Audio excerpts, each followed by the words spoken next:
Τα συναισθήματα παίζουν πρωταρχικό ρόλο στη μάθηση, γιατί μόνο η λογική δεν λειτουργεί αν δεν είμαι ήρεμος, αν δεν με ενδιαφέρει το βιβλίο, αν δεν γίνει με ενδιαφέρον το μάθημα στην τάξη, η προσοχή δεν μπορεί να εστιάσει στο αντικείμενο. Τι είναι αυτά που έχει πάνω του ένας καλός δάσκαλος και σ' αρέσει να κάνεις μάθημα μαζί του? Θέληση και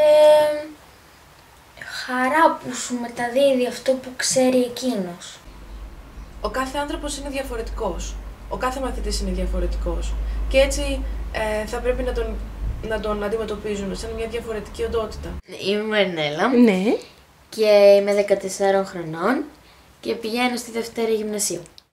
Ένας καλός δάσκαλος πρέπει να έχει μεταδοτικότητα, πρέπει να έχει επικοινωνία με τα παιδιά και να μην μένει μόνο στο μάθημα και να διδάσκει καθαρά την ύλη, αλλά έτσι να ξεφεύγει κάπως και να συζητάει με τα παιδιά, να μαθαίνει για αυτά, να μαθαίνουν τα παιδιά για εκείνον. Καταρχήν όλες αυτές οι δραστηριότητες του προγράμματος είναι βιωματικές και οι περισσότερες είναι ομαδικές.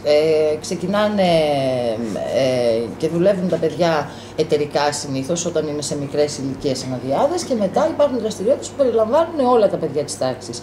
Εξελίσσονται σε κύκλο, ακολουθούν πολύ συγκεκριμένους κανόνες όπως γίνεται και σε κάθε παιχνίδι. Υπάρχει σεβασμός σε αυτούς τους κανόνες από όλα τα μέλη της ομάδας, αλλά ταυτόχρονα και μεγάλη ελευθερία στα παιδιά στο να συμμετέχουν ή όχι σε αυτό. Όταν κάνουμε νιώθω καλύτερα σαν να έχει πέσει ένα βάρος από πάνω μου, επειδή με τις δραστηριότητες που κάνουμε κατά κάποιο τρόπο μου δίνεται τον τρόπο να καταλάβω ποιος ήταν ο χαρακτήρας μου όλης της μέρας. Τέλεια. Χρήσιμο αυτό, Μία από τις δραστηριότητες που χρησιμοποιώ πάρα πολύ συχνά μέσα στο μάθημα και μάλιστα στην αρχή του μαθήματος συνήθως είναι το χαρτάκι.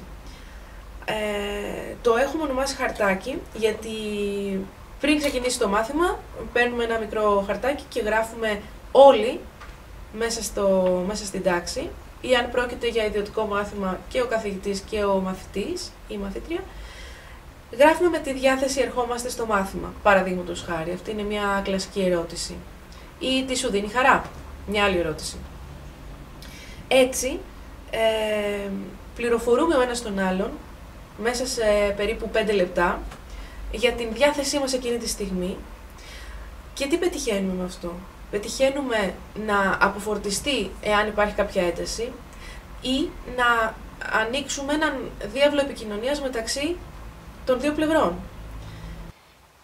Αυτό που πιο πολύ με βοηθάει μέσα από αυτές τις δραστηριότητες, δεν καταλαβαίνω ακριβώς τελείως τι νόημα έχουν και πού ακριβώς βοηθάνε, αλλά κάποιες φορές που είμαι πιεσμένη, που έχω άγχος, με βοηθάνε πάρα πολύ να χαλαρώσω και να ξεχάσω τι σκέφτομαι και έτσι να μπω με μια πιο θετική διάθεση για να κάνω μάθημα, χωρίς να καταλαβαίνω απολύτως γιατί ακριβώς το κάνουμε.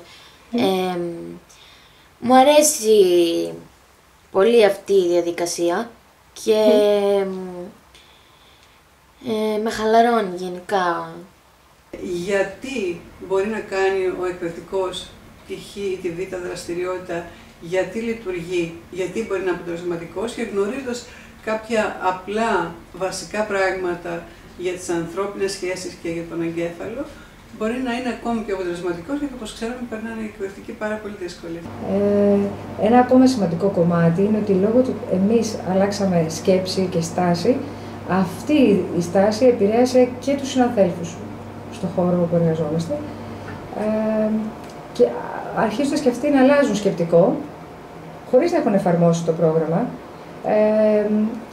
συμπεριφέρονται διαφορετικά στους μαθητές τους, διαφορετικά στους συναδέλφους τους, αποκτούν ένα περισσότερο ομαδικό πνεύμα. Ο δάσκαλος δεν θέλει να μιλάει καθόλου στα παιδιά παρά μόνο την ώρα που γίνεται το μάθημα. Και μπαίνει μέσα και αρχίζει το μάθημα τελειώνει το μάθημα, δεν δέχεται απορίες, δεν δέχεται... Του μιλάμε στο διάδρομο και του λέμε καλημέρα και δεν μας απαντάει. Πρώτη χρονιά φέτος που κάνουμε χημεία και η καθηγήτρια δεν βοήθησε πολύ να αλλάξω γνώμη για το μάθημα. Γιατί? Γιατί δεν έχει μεταδοτικότητα και δεν τα εξηγεί πολύ καλά για να τα μάθουμε. Σας χαμογελάει καθόλου στο μάθημα?